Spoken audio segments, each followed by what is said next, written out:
So Georgi Svetkov said that Vitaly Laletin without juice would be just tall, skinny guy because he's not real super heavyweight. Just listen. For me, Vitaly is very overpowered. Very overpowered. Very. You mean overrated? Overrated. Overrated, yeah, very overrated. He's not a truly heavyweight. He is just skinny, tall guy with too much juice. Without the juice, maximum 100 kg. Maximum.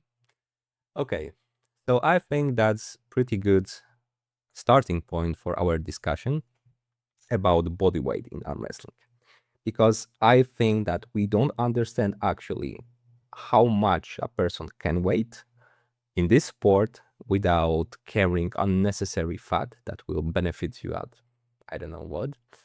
But yeah, we're just gonna go through this. I've checked some sources. If you want, this is a reference for this video. I made summary from this, some tables, and after this you're gonna have I would say pretty good idea of how much you can weight, how much a person without ear use can weight, without having too much fat can weight, and that maybe a little bit change your approach to diet, to general thinking about arm wrestling or the state of today's arm wrestling. So there is few things that need to be said at the beginning. So I took bodybuilders as a reference point because if someone is trying for a decade to get big, I assume that no one else can get as big as this person. And because arm wrestling is about being better at arm wrestling, not being bigger. So as a ceiling, I'm taking the bodybuilders because they are just bigger. So in this case, we have a study from 1995, which is a very good study that was used multiple times to determine what is naturally possible or what is not possible for humankind, human body. So it uses FFMI, so fat-free mass index, which in my opinion is the best thing to do. So okay, the study was, let's go further. The study was, here are formulas and calculations. If you want, take a screenshot, correct me if I'm wrong at some point or you don't agree with something. I'm transparent. This is how I did it. So let's go straight to the first study. So there were a group of natural and not natural lifters. And here we have like 83 users and 74 non-users. Okay, so these guys were power lifters, bodybuilders, strength athletes. They were not random guys from the gym.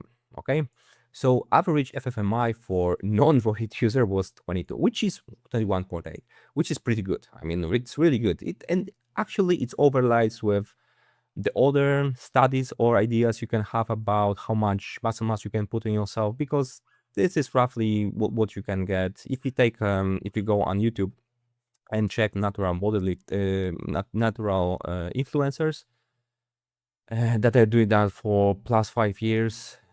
This is what they will get, like 21 something. Okay, and of course weight users were way bigger, and of course we have heard then the most important thing, right? This is average, but the highest of non-users had 25. Okay, 25 FFMI. That was normalized FFMI was 25. And why normalize FFMI? Because for tall people it actually gets bad results, and for very short people it gets bad results. That's why you need to normalize it to 180, to the 190 centimeters tall, and then it's more or less fair. Okay, and so they compare also these results with pre-gear era from Mr. America winners, so the guys who were elites of elites in bodybuilding, and the guy who had the highest FFMI was Mr. Dillinger with 28. We need to remember that this is not measured. This is just estimation, because they estimated basing on photos of relations and all the stuff on weight. they didn't measure it. So the highest measured in this study was 25, and the highest estimated was 28. But on average, the winner of Mr. America was 25.4. So we can safely assume that if you have like freakish genetic that allows you to win bodybuilding contest, you spent like a decade on getting massive, 25 is something that you potentially naturally can get. Which obviously is not the case for arm wrestlers because we are not training glutes and we are not trying to get big as we can. We try to be strong, right? That's different. But anyway, let's go further. Yeah, that's interesting thing. 39, it's modern era bodybuilders, like this era, this era bodybuilders range from 26 to 39. That's ridiculous. I mean, okay. Why 15% of body fat? So there are plenty studies that are, treating dependency of testosterone from your body fat, but there is none that is saying like at 15% you have the best testosterone possible. Okay, so I got it from few studies. So if you have more than 21.4 body fat, it's not optimal because you have less. So that's the first, point of reference. So everything more than 25.5, it's not good for us. Okay. There is a study that examined the bottom end. So the guy spent 12 months. That was natural bodybuilder. He prepared himself to the contest, participated, ended. So in general, his testosterone. When he was at 4.5 body fat, his testosterone was like on the floor. Okay, so the best testosterone he had at 14.6 or before 14.8, so roughly around 15%. Also, I've checked for power lifters, and there is many data. Usually they are from 12 to 18%, with some exceptions of for the heaviest guys. But in powerlifting, that it's a bit, never mind. I take 15%. For sure, it's not 20. Okay.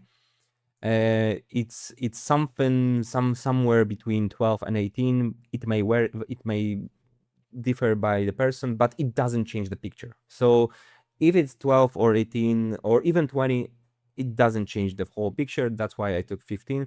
In my opinion, it would be better to be around 12, honestly, because then I think you have competitive advantage being a bit lighter, because it allows you to jump on lower weight category. If it allows, obviously, because it depends on situation. So let's get further and let's see how much you can weight with, maxing your muscle mass by spending decades or more and having this freakishly elite genetics like Ronnie Coleman, Arnold Schwarzenegger, or even better, Mr. Dillinger, 28. So for a 180 centimeters guy, if you are Mr. Dillinger at 15% body fat, you can be 106 kilos. Okay. If you are more realistically 21.8, which is already great, it's 83. Okay, that's difference.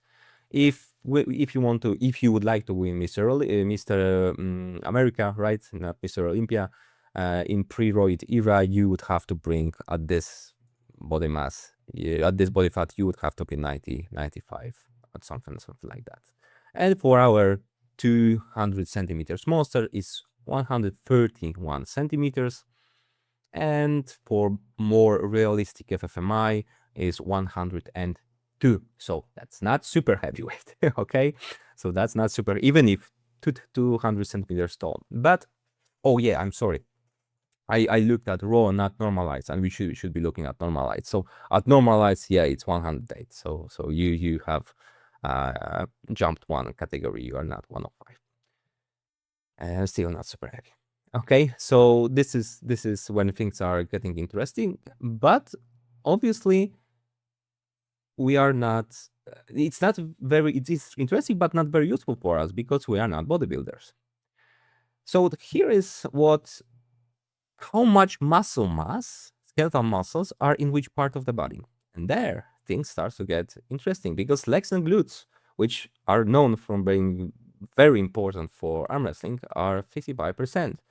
Trunk, 27. Shoulders, almost 10. Arms, forearms, like 5 and 5.7, 2.9.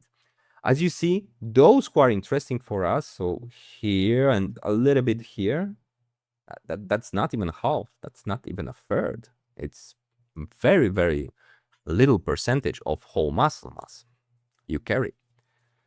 So let's say that as arm wrestlers, obviously we are not going to max out our glutes, our legs, our other muscle parts. So let's say that we have really solid, like professional powerlifters or natural bodybuilders, a really solid FFMI of 21.8, which is unrealistically high for our arm wrestle. This is unrealistic because if you're not hitting leg day at least once a week, it's impossible. And who would ever do it? It's not even optimal. But let's say we are all like that. We can be like that. But for our arms, we're gonna take Mr. Dillinger's FFMI, so we are getting 28. We assume that we can grow more these muscles than Mr. America's in pre-roid era grown. We can grow more muscles in our forearms and arms. We are just better, which obviously is not true because bodybuilders are bigger. But again, let's assume that we have Mr. Dillinger FFMI. So how much of the mass? Ooh, what I have done. Okay, I don't want it. Stop it. Okay. Ah. Anyway, I will not click anymore. So okay. I don't want this. Okay. Sorry. So from 21.8 to 28, the difference of mass in arms without shoulder is not even a kilo. Okay? In shoulders, it's less than a kilo. In upper body, it's what? 2.5? We don't have, even if we are talking this freakishly genetic guy, even if we're taking him as a reference, our reference, what is crazy, we can grow how much muscle mass? Almost none. There is not much of it. Okay, so let's go further. Yeah, this is calculated for 200, but this is actually the thing that is interesting for us. And I'm going to tell you a story. It overlays with what Pascal told me in Swiss when I've met him. He said that his body weight, he gained through whole his career, since he started, 3 kilograms of mass. And he is like Pascal, right? So he's pretty good. He's not me or you. He's pretty good. Okay, so this is like the source of the crème de la crème of this video. So if we are taking whole body 21.8 and our arms 28, what body weight would you have? 84.